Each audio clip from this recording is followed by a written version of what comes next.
Hello and welcome to Super Critics, Episode 2, presented by Barstool Sports, the show where I, Robbie Fox, alongside Chris Klemmer, will watch, rank, and review every superhero movie or comic book movie ever made, pretty much. We'll keep saying pretty much everyone, so the nerds don't get on us. We're not the nerds that'll be. No, we're the cool guys. Talking about a movie from 50 years ago. Yeah. Oh, we did get some criticism. The first episode, they said, you guys are doing content on the 60s. Well, we're skipping ahead. We're time traveling today. We listened. We're doing something from 78 today, 12 years in the future. Look at that. And we're doing Superman, the OG Superman, which, from what I understand, is very personal to you, maybe even more so than Batman last week? Oh, yeah, the movie itself, yes. Movie-wise. Yes, this is something I grew up with. This is something I love, adore. This is one of my favorite, not superhero movies. This is one of my favorite movies of all time. I'm very excited to get into it. Next week, we will be discussing Flash Gordon. The week after that, we'll get right back into Christopher Reeve with Superman 2. And then Swamp Thing the week after that. Swamp Thing? I've never seen it. I know. That's going to be the first one where it'll be a blind watch for each of us. Correct. You've never seen Flash Gordon? No, never seen Flash Gordon. I haven't seen it in 20-something years, so give it a revisit. Yeah. Didn't love it the first time. We'll see. I'm excited to get into the queen of it all when we get into it. Me too. Yeah. But as far as Superman goes, talk to me about the first time you saw this movie. I don't know. It's been in my life. I don't know a time without it. It was on back in the 80s, early 80s, mid 80s. HBO only had a pretty limited library of movies. So the movies they had, they would just show over and over and over again, like Superman 3 when we get to that. There's a chance I may have seen Superman 3 more than almost any movie I've ever seen in my life. And no, it's not one of my favorites just because it was always on. And if Superman came on, I'm sure it's like that when you were a kid. If a superhero movie came on, like just randomly on cable, you just sat and watched. Yes, 100%. And for me, this was not something that was super ingrained in my childhood, to be honest. This was not a movie that I ever owned. It was a movie that was always at my grandma's. So every now and then at my grandma's, if I wasn't watching The Phantom Menace or Batman and Robin, one of these horrible movies, I would put on Superman 78. And I kind of feel the same way about it now that I felt back then. I don't know if you're going to love this take. I've never enjoyed the first 45 minutes of this movie, and I find everything that comes after that to be pitch perfect. I love the entire epic of this, the entire journey. We talked about Batman 66 last week, and that's an ancestor of the superhero movie. Yes. This is the grandfather. This is the direct. Now, there's certain elements of this superhero movie, Superman, that I think you see in almost every single superhero movie, especially origin stories, that we see moving forward the rest of the way. There's traces of this DNA in those movies. This is, to me, such a amazing piece of work by Richard Donner. I guess you don't like it, we have a problem, you get a science fiction stuff with the Krypton stuff. Uh-huh. Then you get this 1950s farm story with the Smallville stuff. And then it changes tone completely, and we get the stuff in New York City, Metropolis in the 70s. It is almost three separate movies. Now, the two first parts are shorter, obviously, but they shot differently. The actors are obviously different in each segment. They almost feels like such a sweeping, gigantic journey that you're on. Think about where you are when that movie ends from where it begins and what you've witnessed, and it truly feels like almost more than a movie to me. It feels like I said, like a true epic. I keep saying that word. I'll probably keep saying it, but it's such an amazing story that's laid out in front of us. It's a spectacle. It was the most expensive movie ever made when it was produced back in 78, and it's all there on the screen. It is just phenomenal, and I'm sure we'll get into it. If I have to have a criticism, some of the effects maybe don't hold up as well, but I think it does a pretty good job. Oh, it does. And in 78, they said, you will believe a man can fly. And apparently people did. They were like, people couldn't wrap their minds around how they did some of the effects. Right. And there are goofy moments of the effects, like some of the flying. Now we say, okay, that's dated. There's the train track scene, something like that. Goofy. I appreciate the goofiness of it. And then I also appreciate a scene like the helicopter scene, where that is like, still to this day, the peak of tension in this movie for me. Lois Lane's amazing Margot Kidder, the amazing screams of help, like the guttural screams, the way it's shot, the way you're looking at the perspective, seeing the street below it. Watching this weekend, I was like, that really holds up as a great tense action scene. And even taking a step back, okay, so we meet Lois Lane. She's super confident. She's high status in that we see her in the Daily Planet. That's her zone. That's her comfort place. And we see she's a very confident person. She kind of pushes Clark around a little bit, has him bullying him a little bit, like light bullying, and like. But you can tell she kind of runs that office. So we only see Lois Lane as super confident. So then when she's in peril, it hits that much harder. Yeah. Because now even this person that seemed to have everything, kind of her hand on everything, now is helpless. Yeah. And it hits even harder. And that scene that's one of the greatest action sequences of any superhero movie ever, I think. And I don't think it's controversial to say the actual relationship on screen between Clark and Lois and Superman and Lois in this movie is kind of as iconic as it gets for when you talk about like this being the grandfather of superhero movies. You look at how the Tobey Maguire movies and Spider-Man movies dealt with the Mary Jane connection, and the way that even Christopher Nolan's Batman dealt with like love interests. It's way less goofy or campy in those movies, way less lighthearted. But it all kind of comes back to this, in that when they're together, you just want to spend time with them. You want to spend time with Clark and Lois in the Daily Planet. You want to spend time with them on the patio. I love the way the patio scene is shot too. Just the way the suit pops against like the brick, the nighttime, the plants in the background. It's perfect. It is. I wrote everything about Clark and Lois in this movie is perfect. Another take that I would predict you would not agree with, and maybe not like, that I have about this movie is that Gene Hackman's Lex Luthor doesn't really feel like Lex Luthor to me. He feels like Gene Hackman's Lex Luthor. In the same way that Henry Cavill's Superman doesn't completely feel like Superman to me, feels like an offshoot take on the character. Does Jack Nicholson's Joker feel like Jack Nicholson to you, or does that feel like the Joker to you? It does feel like the Joker to me, to be completely honest. And I see what you're saying with that. But for me, the Lex Luthor that I grew up with more than this one was the one animated, which was more of a, not brawlic figure, but he was more of a hulking, intimidating figure, played a lot less goofy than he is in this. So it's hard. So first off, I'm going to have to now punch you in the face. Insulting Gene Hackman, one of the greatest Americans. I do love his Lex Luthor, but it just doesn't feel like Lex to me. Even in the same way that Nicholas Hoult, this year, I was like, that feels like the Lex I grew up with. Yeah, it's hard. So, like, the first Lex I ever saw was this one. Yes. So, for me, this is imprinted. And I think Nicholas Hoult, from being a fan of the comics and just being a fan of Superman, is probably the more typical Lex. Mm-hmm. Like, the Jesse Eisenberg Lex is the biggest failure, right? Like, that's complete offshoot as well. That feels like you're trying to do the Riddler and Joker all wrapped in. I try to be like the nerdy Lex. Gene Hackman's kind of the more just like boastful Lex, I guess, and then Nicholas Hoult is kind of somewhere in the middle, but more on this. But he's good. He's good. We both like him a lot. I think from entertainment standpoint, which is what Richard Donner does so well. We go through some of his movies and you can see just like, oh wow, this guy is just one of the most entertaining directors of all time. The dichotomy between Miss Tessmacher, Ned Beatty, who's Otis, and Lex is such a perfect comedic balance to Superman, who really doesn't tell any jokes. He's very straight-laced. Like, having that balance lends so much levity to this movie. And I like the fact that Lex, though, is still like a sociopath. Like, he's a murderer. Yes. And he kills, no problem. He's like, well, I'm doing this for land. Or no problem killing. They mentioned, that people got killed trying to get the kryptonite. Like, he just kills. Doesn't care. Tessmacher's mom, Yep. Sorry, Hackensack.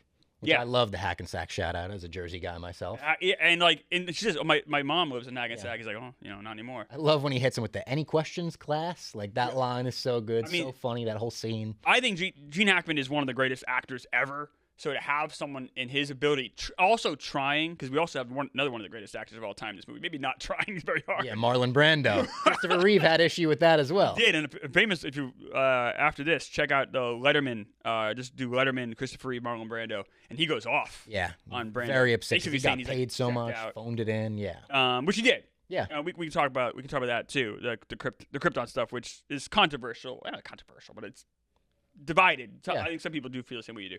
Everyone I think agrees universally that Christopher Reeve, Margot Kidder, the stuff in the 70s all like takes place in the 70s all works. Yep.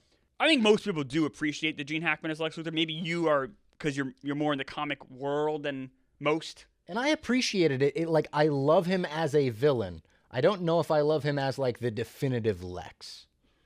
If that makes sense. Like, I think it's a great, like, I love the comedic stuff. And even when he turns it on and is able to directly talk to Superman through the feedback. Yes. Oh, such a good scene. And I feel like they tried to do a little bit of that in Man of Steel when they have Zod talk to Earth and they give that, like, hello, Superman. You know, I love that. The Kryptonite reveal scene.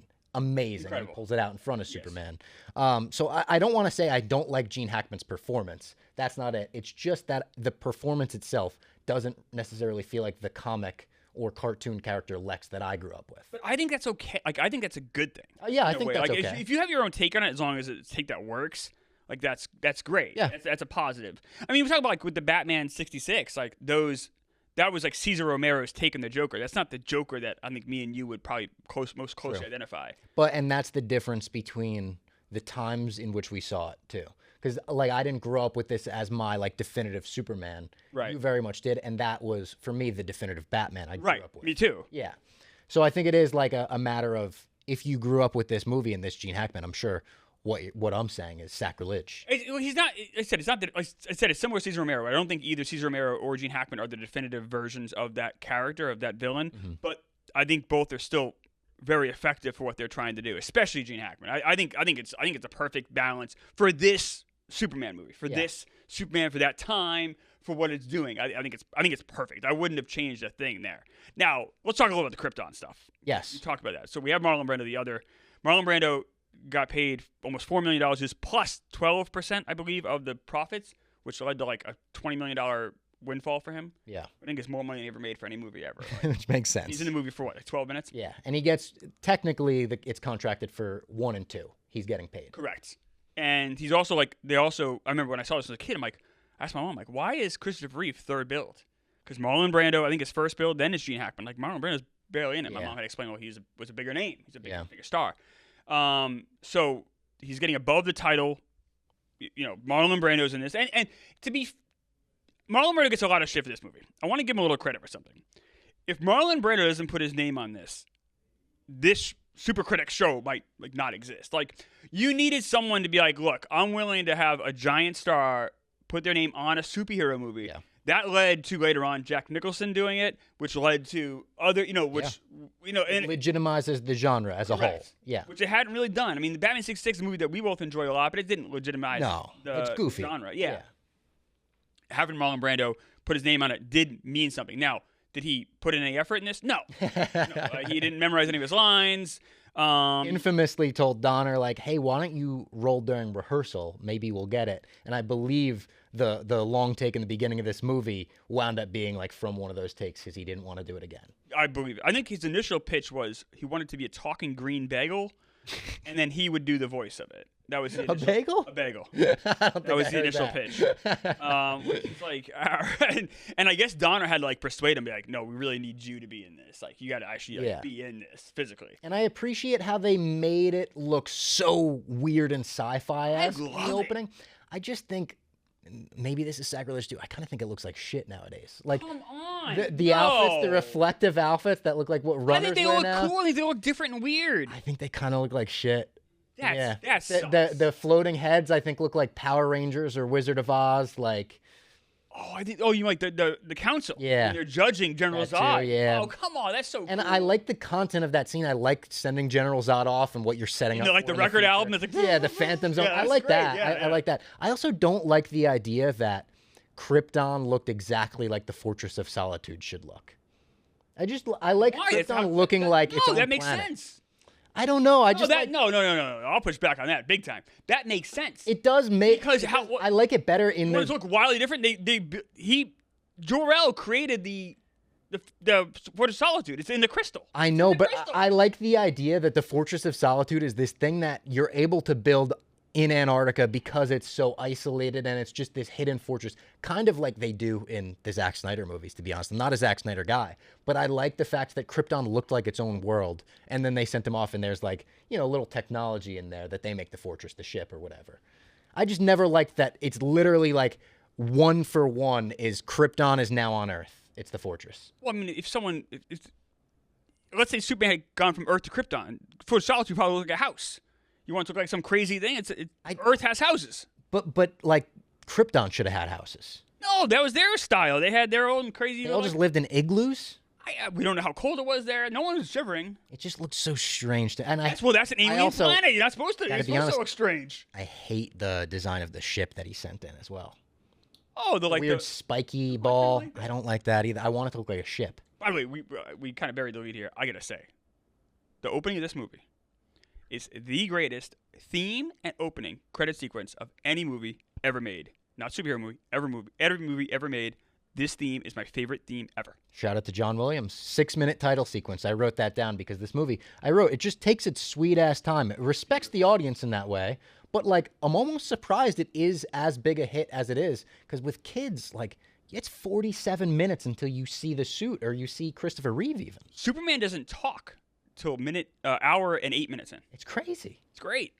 Let's enjoy the story. Let's see how he became. By the way, when he's a little boy, toddler, do they put a wig on him to make it look like? I think so. I was looking at his hair is so dark and thick. It's crazy. But I looked it up and nobody really has an answer. I always assumed. I do start really enjoying the movie when we start getting to high school Smallville stuff.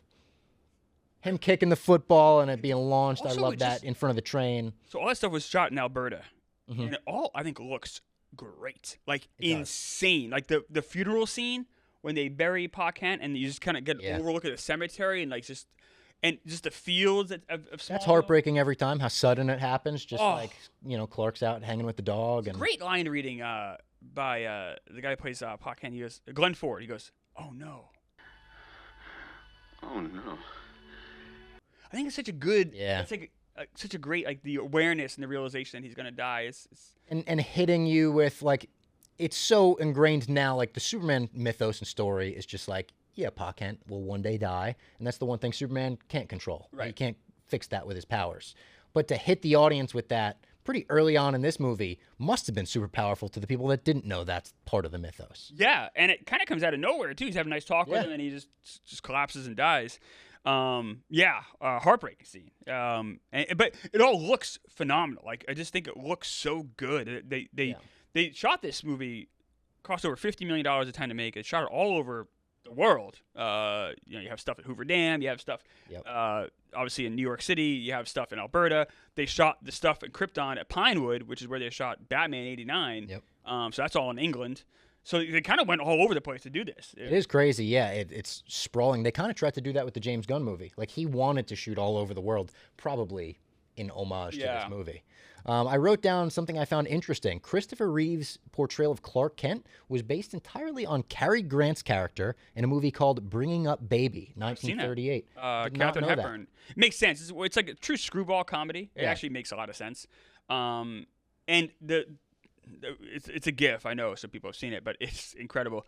Watching him, like, slouch and then stand up straight when he's Superman to Clark Kent is just unbelievable physical acting. That's the epitome of, like, how the body language should change. I know there's a famous drawing, might be a Bruce Timm even, of, like, what they should look like. And might even be Jeff Loeb from For All Seasons. And it's basically the guide for, if you're drawing him as Clark, you better draw him slouched, baggy clothes. And if you're drawing him as Superman, it's big. And to get that big Superman presence, he was trained by David Prowse, who famously played Darth Vader in the suit. Although I think that only lasted like 10 days or something. He quickly fired David Prowse after he suddenly left the country without warning or explanation. Oh.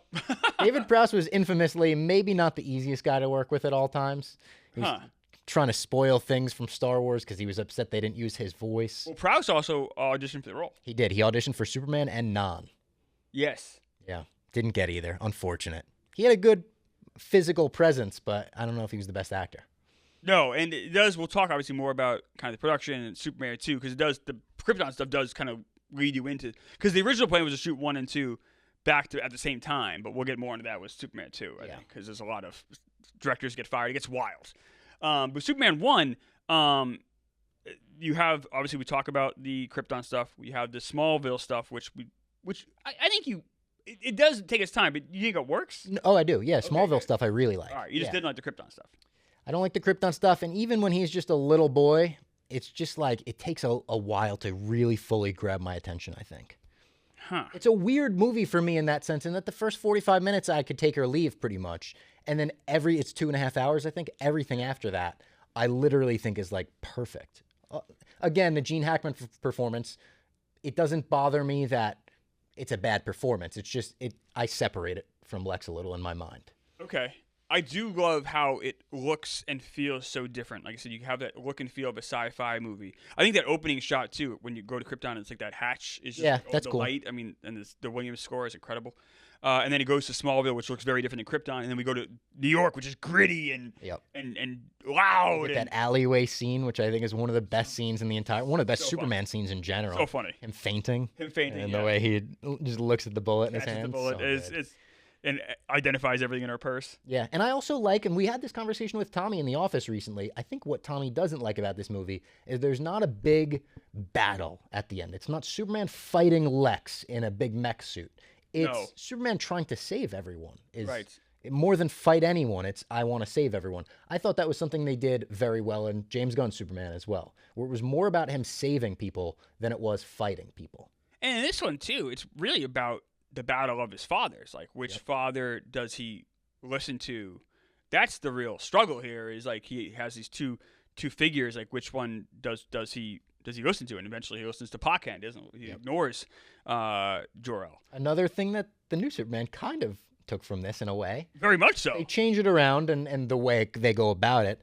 But another thing where I think James Gunn was kind of like, this is the perfect blueprint. I'm going to follow it. Yeah. And I think it is. I really, really, really love this movie. So to talk more about the Superman stuff, I love the sequence. It's fantastic. So we meet Superman finally, saves Lois in the helicopter, and then we get like a nice little montage of him like saving Air Force One. There's this weird like a robbery on a boat. Yep. Guy hits him with like a big wrench or something. I love that stuff. It's great. And then we get this, which is so darkly funny. He saves a cat in a tree. Yep.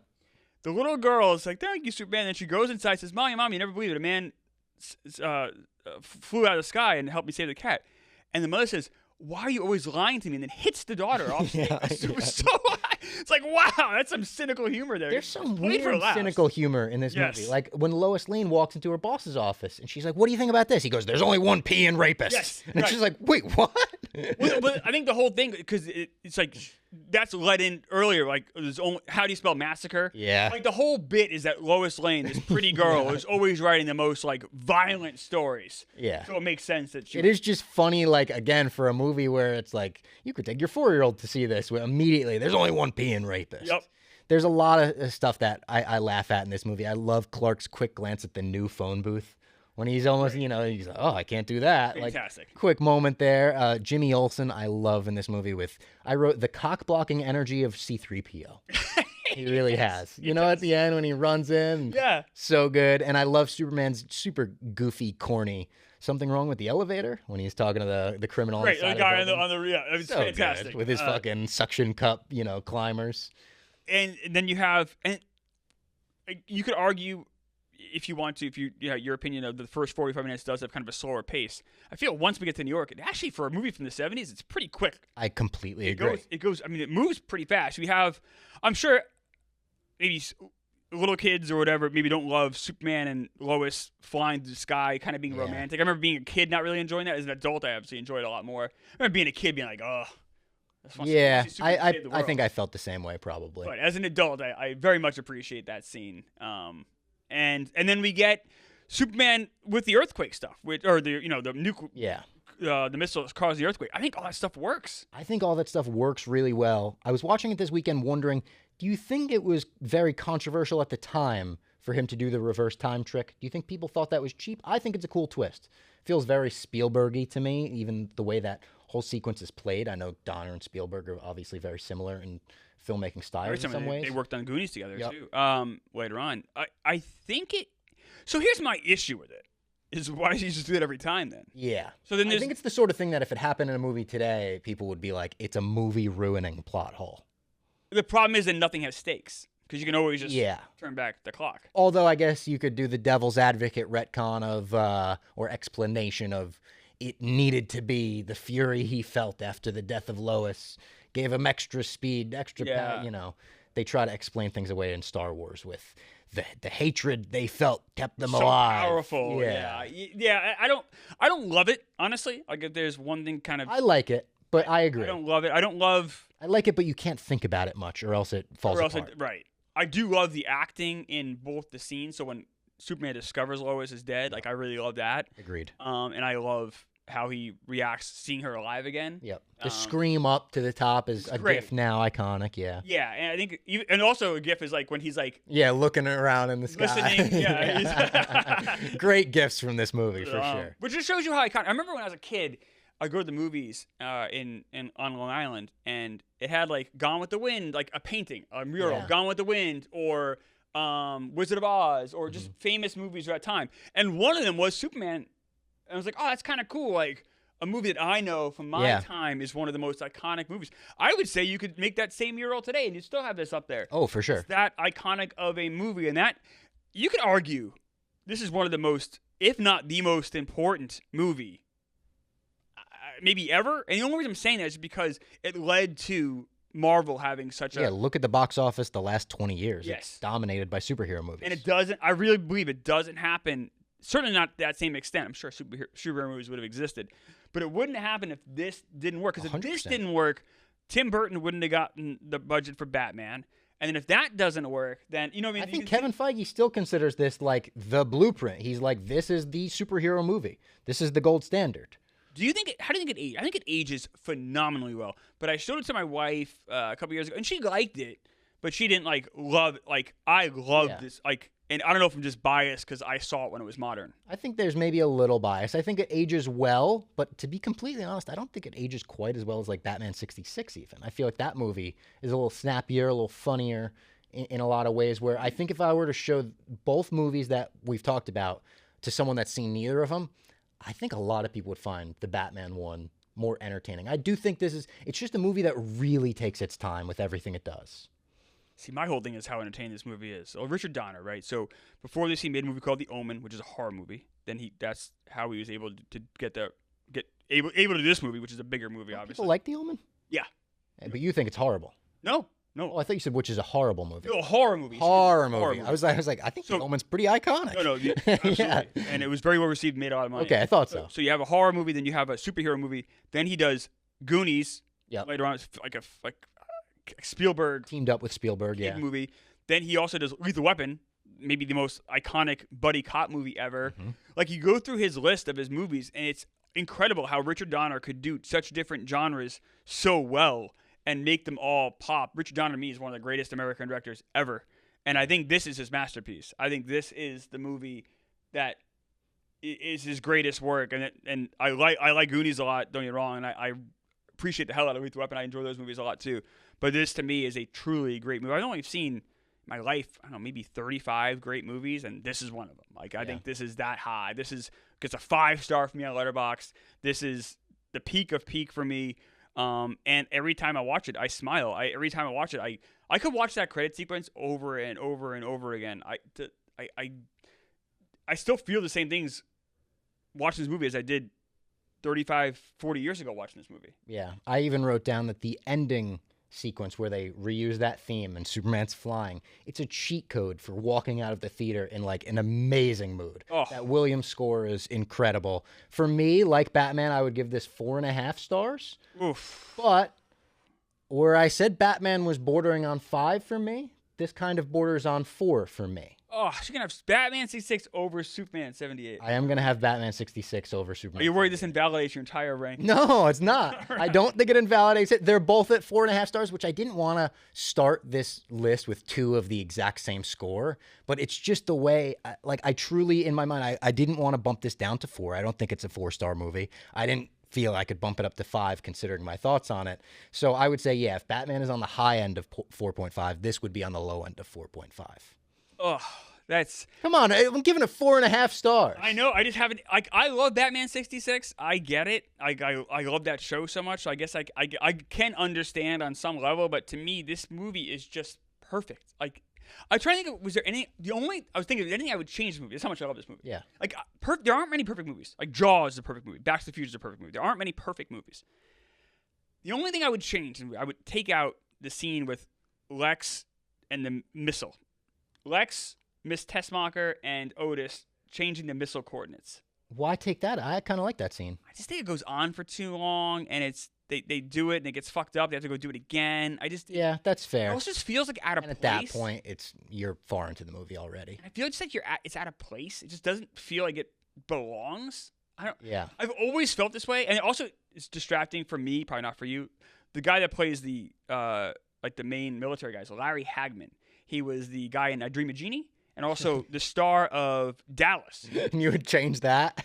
Well, he's distracting. In the 80s, he was maybe the biggest TV star in the country. Yeah. So yeah. for you laughing. It's funny. Yeah, no idea. J.R. Ewing in Dallas was the biggest TV star in the country. Yeah. Like there was a whole thing called Who Shot J.R. that became a giant. I've heard Who Shot J.R. I've heard that before. Okay. And what happened was this. Spoilers. He gets this shot. came out a couple before he did Dallas. He was kind of in like his career swoon, where like I Dream of Jeannie was over and he didn't have a lot going on, and then he immediately followed this up with. And also, it takes you out of the movie when you see it. It's also a little distracting. It's fine. I don't mind it. But Cliff Clavin from Cheers is in this movie. Who does he play? He plays one of the guys who's acknowledging the missile is heading toward Okay, so a really small role. Small role. Yeah. But it is weird. All of a sudden you see Cliff. You're like, if you're a child of the 80s, seeing Larry Hagman and then seeing John Ratzenberger is like, what the fuck? But it's the Larry Hagman. It's just that scene doesn't work, and he's kind of like giving her chest massage. It's just all very strange. It's weird. That's a weird and scene, it's like, for sure. This is kind of weird. They believe she's dead, or but she's obviously breathing. The whole thing seems kind of dumb. Yeah. That's my only issue. But I mean, I'm really I feel like James Gunn took a lot of my issues and he took them out of his movie, interestingly enough. Like a lot of the critiques I would have for this, I feel are sort of fixed by the James Gunn Superman. I feel like it doesn't have some of the little things that I really love. Like, I know it's a small thing, but like when Lex is explaining to Superman his plan of now he's going to have the whole entire West Coast, and it's like, oh, there's Otisburg. Otisburg? I love that. Like, that's just fun. Yeah. It's like a little tiny place. Like, that's funny. I do like that. And like, it's Tessmacher's Peaks, I think, which is obviously making fun of her breasts. Like, that's just funny. I even like how, James Gunn even took from this Tessmacher betraying Lex and helping Superman in the end. Like, there's so much taken from it where it was just like, he basically just modernized this movie. I just think this does it so much, and I enjoy Superman a lot. That's a good movie. That's a very good movie. I'm excited. We'll get to that. Yeah, we'll get to it in 3 years. Yep. 4 years from now. Like and subscribe. Yes. Well, I'm excited. That's a good movie for sure. I just think this is just so much better. But do you love the James Gunn version more? Watching it this weekend made me kind of realize I do. Yeah. It makes me so. It's crazy. I don't mean to tip off a ranking 3 years in advance. But I was like, I think that is more like, to me, that feels more like the definitive Superman to me. I'm hoping when we rewatch in 3 years, it'll change. Now, would I say David Cornsweet is the definitive Superman? No. Terrible. Christopher Reeve is obviously the definitive Superman. So Christopher Reeve is the definitive Superman. Margot Kidder is the definitive Lois Lane? Yes, okay easily. But Nicholas Hoult, for me, would be my definitive Lex Luthor. He's my favorite I've seen on screen. I don't hate Kevin Spacey's either. I hate Kevin Spacey. That's not what you say off screen. You have a very different opinion on him. Nicholas Hoult being the definitive Lex Luthor, if I can talk, I'm not going to argue with. Okay? Because that's not a bad. Gene Hackman's my favorite Lex Luthor. That's fair. Yeah. And there's a lot of nostalgia factored in, I'm sure. And I didn't know. I love Gene Hackman as well. So there is nostalgia. I love Gene Hackman. Yeah. I think he's just. I mean, The Conversation. You go through the list of his movies. It's just incredible. He's just such an awesome actor. Yeah. Unforgiven. I talk about Holt for sure. Holt's he really I'll say this, great. Nicholas Holt's a really good actor. Yeah, he's awesome. Like, that was really good casting. Like, he does like Juror number 12 or Juror number 2. Yeah, good movie. That's all right. Like, he's really good. Like, he's a really good actor. He's good. I think it's a really poorly written role, but it's a good movie. But his role was kind of all fucked up. The Menu, but he does. Oh yeah, I like that movie. I like that movie. I think his role was like really hard to like believe. It doesn't really make any sense, but he does a good job with it. Yeah. He's such a good actor. So I like Nicholas Hoult a lot. This is not Nicholas Hoult slander. Gene Hackman is maybe the greatest. You could argue we're one of the top 5 greatest actors ever. Mm-hmm. So it's like, all right, that's a difficult. And I feel like Gene Hackman's actually trying here. He's having a lot of fun in this. You could tell, almost in the same way that like the '66 Batman villains are having fun. Correct. Yeah. And not the same way that Marlon Brando's having fun, which he's not having fun. No. Like, you could, if you look close, you can see him like check the clock. Yeah. Like he is so checked out. I don't mind it though, and maybe I'm just like, I love this movie so much. Am I like allowing myself to like trick my brain to liking it? So like, I look at Marlon Brando like, all right, well that's just like he's in Krypton. They're more stoic, and he's just like it's also embodies a different kind of feel because totally. That's how I am with Star Wars movies not give a too. fuck and was just wanting to get off set and was just like thinks it's all gobbledygook and didn't give a fuck. But you're able to process it in a way where like you can excuse it. Like, I could do that with Star Wars movies for sure. Where I'm like, all right, was that bad? Yeah. Did it make it better? Yeah. But I am glad Marlon Brando is in this though. Like I said, for the reasons I said earlier, where he did make this a credible movie. Yeah, and even just the character he's playing, like to have him playing Superman's dad, that's believable. Who could possibly be the father of Superman like Marlon fucking Brando? Marlon Brando. You need to have someone be correct. And if you look at the people they initially had, it's a wild list of people that wanted to play Superman. Al Pacino, who's way too tiny. Arnold Schwarzenegger wanted to play the role. They wouldn't even kind of take his calls. Sylvester Stallone was very interested. It got close. They decided he wasn't the right fit. They offered Paul Newman $4 million to play either Superman, play Lex Luthor, or to play Jor-El. He declined all. Wow. He passed on all three of them. The original script, written by Mario Puzo, who wrote The Godfather, it was 550 pages.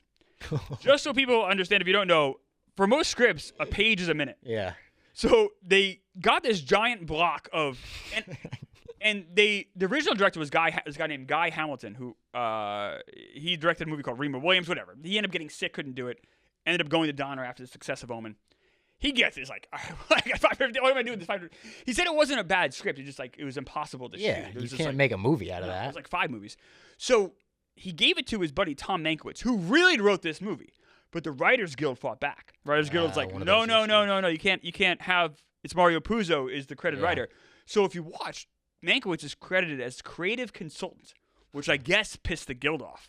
But Tom Mankiewicz actually wrote this movie. He wrote this version of Superman that we know, which is just. But I guess behind the scenes, at least the making. You end up doing 2 as well when we get there. 2, yes. But 2 is chopped up. 2 is a mess. Yeah, and we'll talk about that with 2 because there's 2 cuts. We're going to review the Lester cut because that was the theatrical one, but there is a Richard Donner cut. That's a whole thing. We'll have plenty of intrigue and palace scandal. I mean, that's a scandalous episode. Look out for that one. That is a wild one. Like as far as great Hollywood stories though, there are great stories about that. Yeah, crazy. Yeah. With this one though, but just so people know, when they were shooting both at the same time, so when they finally ended this, because they realized we got to finish one. 75% of 2 was already done. Yeah. So they already had a good chunk of it already made. Then they focused. All right, Donner, we don't need you anymore. And then, this came out, and then it became World War III. Which is all I really. But they wanted a bunch of people. Finally, they settled on. They even interviewed Richard Donner's dentist. I think they had him do it.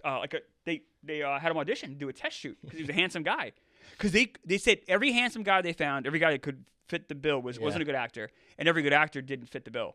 And they finally ran a Christopher who they didn't want because he thought it was too skinny, but he worked with David Prowse and some other people, and he gained like 30 pounds. Yeah. And then that's how he got Christopher Reeve. But they didn't want him.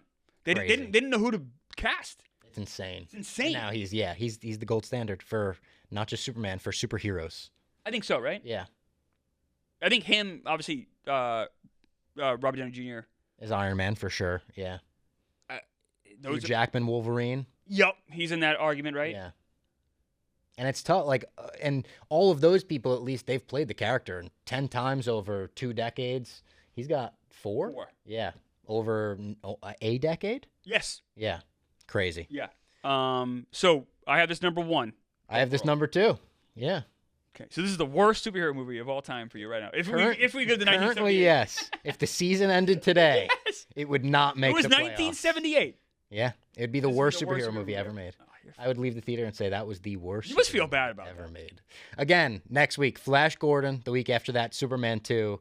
The week after that, Swamp Thing. We'll see if Superman still remains the worst superhero movie ever made after those. Oh, this was nominated. This was nominated for 3 Oscars and 1, maybe 4. It was nominated for 3 Oscars, including Best Score, I think Best Sound, and it won an Oscar for Best Visual Effects, which it should have probably. Which for is 78. Special achievement for visual effects, which is crazy that a superhero movie gets nominated for Oscars. Did Star Wars help that at all? Like a fantasy movie kind of breaking through the year prior? Absolutely. Yeah. Absolutely. I think having that, also just having that blockbuster, because you say Jaws kind of the first blockbuster, summer blockbuster. This didn't come out in the summer, I don't believe, but just having that that energy, kind of the same energy we have now about movies like 10. It's starting to ramp up. Like Star Wars having that coming out and having that group of young guys going to see it, I think definitely helped with increase the budget for this. It certainly didn't hurt. All right, next week, Pathetic Earthlings. Who can save you now? Flash Gordon.